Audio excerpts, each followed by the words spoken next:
The Reverend Septimus Harding was, a few years since, a beneficed clergyman residing in the cathedral town of, let us call it, Barchester. Were we to name Wells or Salisbury, Exeter, Hereford, or Gloucester, it might be presumed that something personal was intended, and as this tale will refer mainly to the cathedral dignitaries of the town in question, we are anxious that no personality may be suspected.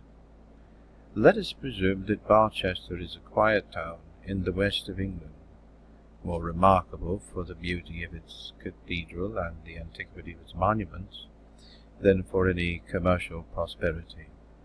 That the west end of Barchester is the cathedral close, and the aristocracy of Barchester are the bishop, dean, and canons with their respective wives and daughters.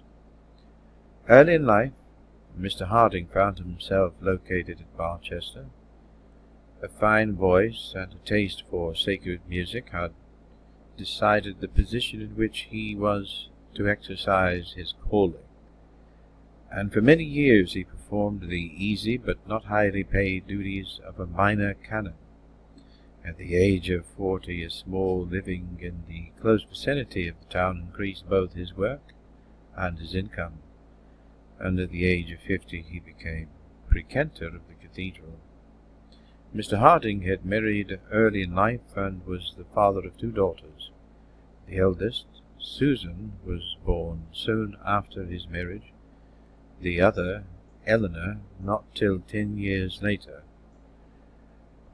At the time at which we introduce him to our readers, he was living as precentor at Barchester with his youngest daughter, then 24 years of age. Having been many years a widower, and having married his eldest daughter to a son of the bishop a very short time before his installation to the office of precentor. Scandal at Barchester affirmed that, had it not been for the beauty of his daughter, Mr. Harding would have remained a minor canon.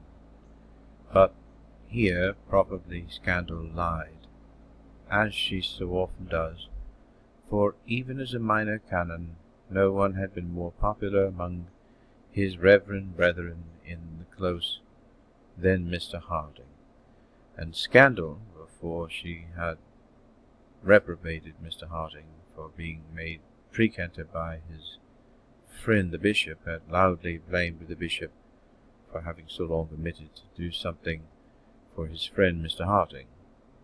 Be that as it may, Susan Harding, some 12 years since, had married the Reverend Dr. Theophilus Grantley, son of the bishop, archdeacon of Barchester, and rector of Plumstead Episcopi, and her father became, a few months later, precentor of Barchester Cathedral, that office being, as is not unusual, the bishop's gift.